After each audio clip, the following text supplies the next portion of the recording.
This is not spending. It is how Nvidia turned AI.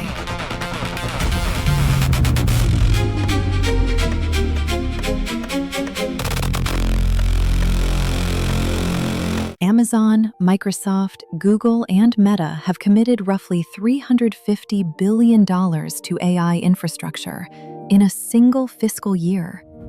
That number alone should stop you cold. But analysts tracking the returns say those investments require roughly $600 billion in revenue just to break even. The math doesn't close, not even close. And yet, the spending accelerates. More commitments, not fewer. Something other than a spreadsheet is making these decisions. That's worth sitting with for a moment. When the numbers don't justify the behavior is no longer about numbers. Something psychological has taken the wheel, and it has a name. Analyst Michael Kahn ran the numbers publicly, and what he found wasn't a minor shortfall. It was a chasm hiding in plain sight. Keep the list visible. To justify every data center built and every chip ordered, the tech industry needs $600 billion in annual AI revenue. Revenue that simply hasn't arrived yet. That calculation wasn't buried in an obscure report.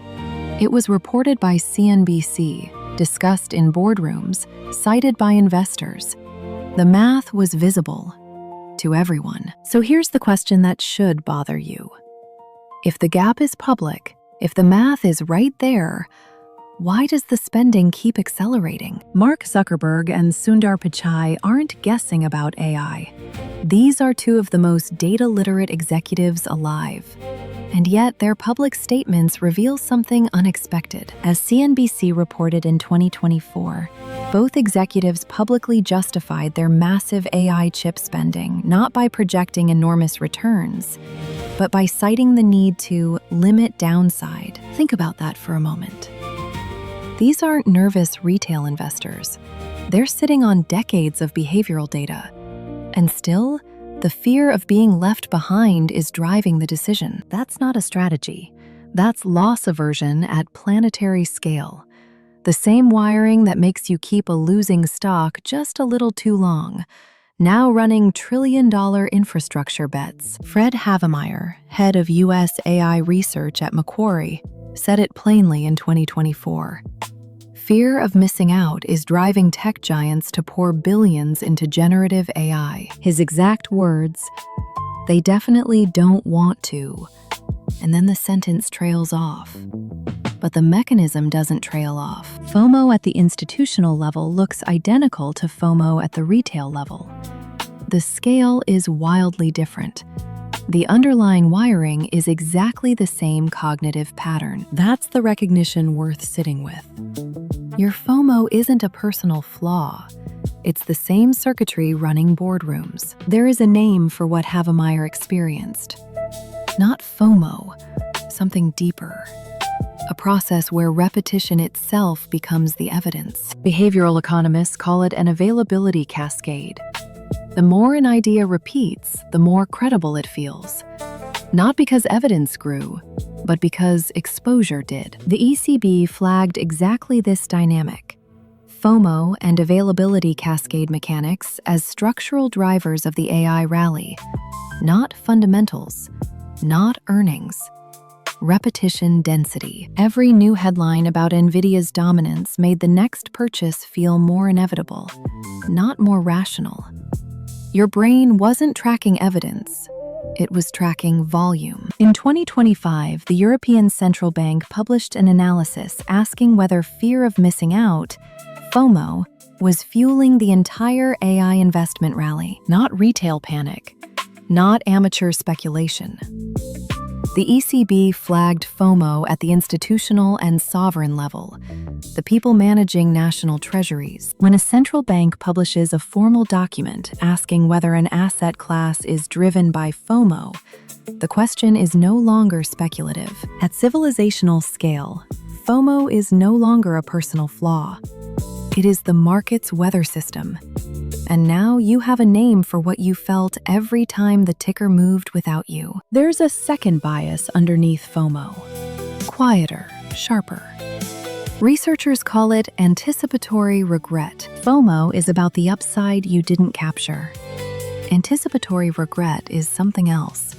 It's the vivid, pre-lived pain of standing in a boardroom in 2025, being asked why your firm was the one that passed on Nvidia chips. Ray Dalio flagged AI bubble dynamics. Larry Fink pushed back. As CNBC reported, even the most sophisticated investors split, not on data, but on which future explanation felt more survivable to each of them. That imagined explanation, vivid, humiliating, rehearsed, rewires the present tense decision.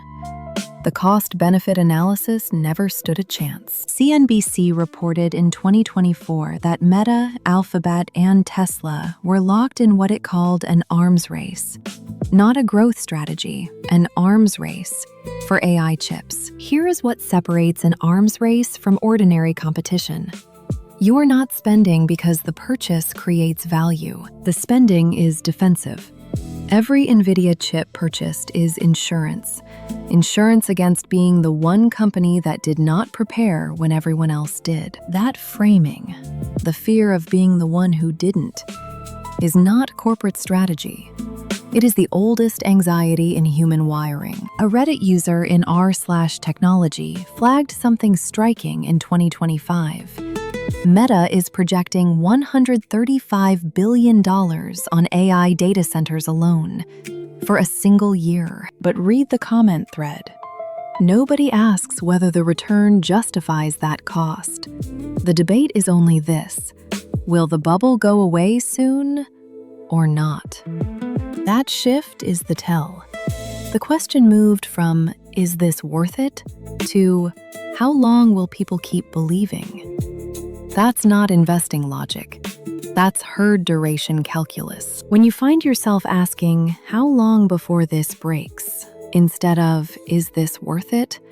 Your brain has already swapped analysis for timing. By 2026, Wall Street wasn't just watching the AI story, it was bankrolling it. Bond sales spanning 3 continents.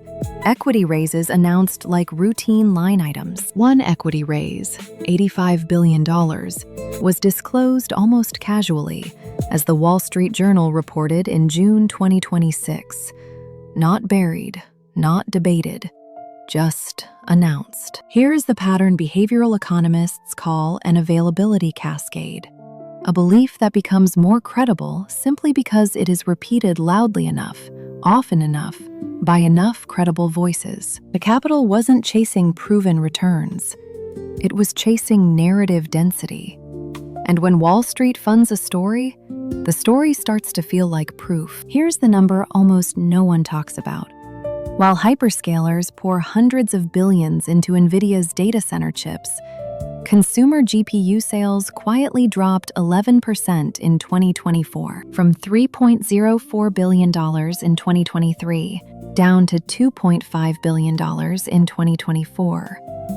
The individual buyer, the gamer, the tinkerer, they actually pulled back, per industry data cited on Reddit's PC community. So the Nvidia boom isn't about everyone wanting a piece. It's about a specific kind of buyer, enterprises and hyperscalers, so terrified of irrelevance that they're buying in volumes that erase the individual entirely. That's loss aversion operating at institutional scale. The wiring that makes you panic buy isn't unique to you. It just looks different when the budget has 9 zeros. Consumer GPU sales dropped 11%, but enterprise AI chip spending surged. 2 trends, same company, moving in exact opposite directions at the exact same moment. A Reddit commenter put it plainly: Nvidia has little to no competition in enterprise AI chips. That near monopoly means fear concentrates. This is not broad market enthusiasm. It is a narrow cohort of executives, each aware of what their peers are committing, executing the same fear-driven purchase simultaneously. Psychologists call this anticipatory regret, acting now to avoid the imagined pain of inaction later. The bias did not move a market. In October 2025, the Federal Reserve published a note on AI competition, and buried inside was a quiet admission about how fear shapes economic decisions. Their economists found that many advanced economies are now scrambling for AI computing capacity, not because of a new threat, but because of an old memory they couldn't shake. Countries and companies that missed earlier IT infrastructure build-outs are now acutely, almost urgently, motivated to avoid repeating that mistake. The fear driving trillion-dollar AI spending isn't abstract forecasting. It's a scar. A Federal Reserve note documented it plainly. The Euro area missed earlier IT infrastructure build-outs and spent years paying the penalty for that absence. That delay wasn't forgotten. It calcified, not as a spreadsheet risk, as organizational scar tissue, the kind that fires every time a new purchase order lands on a CFO's desk. The Federal Reserve's own analysis named this pattern prior regret. Not greed, not vision, is the engine behind today's aggressive Nvidia and cloud spending waves. There's a name for this wiring: anticipatory regret aversion. You aren't buying the future, you're fleeing a memory. Macquarie analyst Fred Havemeyer flagged something striking. Tech executives aren't buying AI hardware rationally. That simulation runs like this. It's 2029. The board asks why they hesitated on Nvidia GPUs in 2024. And they feel the embarrassment of that moment right now, today, before it ever happens. Behavioral economists call this counterfactual thinking. Your brain doesn't wait for regret to arrive. It preloads it. So when you feel urgency to spend, pause and ask, am I solving a real problem today, or neutralizing a fictional embarrassment from a future that hasn't happened? Google has TPUs. Amazon has Trainium. These aren't vaporware. They're real, functional, cost-competitive chips already running production AI workloads at massive scale. InvestSnips flagged in 2026 that hyperscaler custom silicon represents a genuine threat to Nvidia's moat, not a rumor, not a distant horizon. If decision makers were purely rational, cheaper alternatives would cool the Nvidia premium. Budgets would shift. Contracts would diversify. Instead, Nvidia spending continues. The competitive threat is real, and somehow invisible at the moment the purchase decision is made. A Reddit commenter in r/NVDA_stock pointed out something striking. Nvidia doesn't actually publish unit shipment data, and yet the buying continues. Not because the data confirms the thesis, but because everyone else is visibly buying. Behavioral economists call this the default effect. Staying with the obvious choice costs zero mental energy. Switching requires justification. So here is what is actually happening. You are not analyzing a chip. You are avoiding a decision. The wiring that keeps you with the default was never about Nvidia. The AI Now Institute flagged something most investors never see. Big Tech's AI build-out isn't just a bet, it's a hedge with your money on the other side. If AI projections don't materialize, those billions in data centers, cables, and chips become stranded infrastructure, assets worth nearly nothing. That's the downside. So Big Tech lobbied hard for public investment in AI. If it works, they keep the upside. If it collapses, taxpayers absorb the loss. The risk was quietly transferred. Here's the wiring worth recognizing. The psychological hedge isn't accidental. It's baked into the capital structure itself. The AI Now Institute named their report, Heads I Win, Tails You Lose. And that title isn't just clever. It maps the exact decision tree executives face. Buy Nvidia and AI delivers. You're a visionary. Buy Nvidia and it disappoints. Everyone lost together, so you're never singled out. The herd absorbs the blame. But don't buy, and AI succeeds? Now you're the cautious fool who missed history. Alone. That asymmetry, Solo regret versus shared loss is what drives the stampede. Behavioral economists call this asymmetric loss framing. The market isn't moving on AI's merit. It's moving on the unbearable fear of being the only one who sat it out. $350 billion. That number finally lands. But here is the part that rewires everything you thought you understood about it. This is not a coordinated bet. It is hundreds of individual executives, each running the same private calculation and arriving at the same terrified conclusion. Independently, the calculation is asymmetric. Spend and AI underdelivers. You look cautious. Skip it and a rival pulls ahead. You are finished. Regret is not equal on both sides. So $350 billion is not rational exuberance. It is the aggregate output of identical fear running in parallel. The Wall Street Journal reported in 2026 that Wall Street was funding the AI bonanza through funding rounds, IPOs, bond sales across 3 continents, and an $85 billion equity raise. The phrase the journal used was every conceivable way. Not selective deployment, every conceivable way. There is a term for this, an availability cascade. The more you hear that everyone is investing, the more available that belief becomes, until the mechanism stops mattering. When direction replaces mechanism, you are no longer in a market. You are inside a shared belief system with financial instruments attached. Ray Dalio flagged bubble dynamics. The ECB warned FOMO was fueling the AI rally. Larry Fink pushed back. 3 major voices, 3 different reads on the same moment. Here's what's strange. When experts disagree that loudly, most people slow down.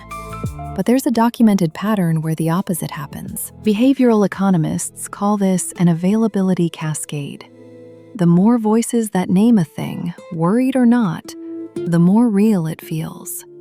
And real triggers urgency. That's the inversion worth sitting with.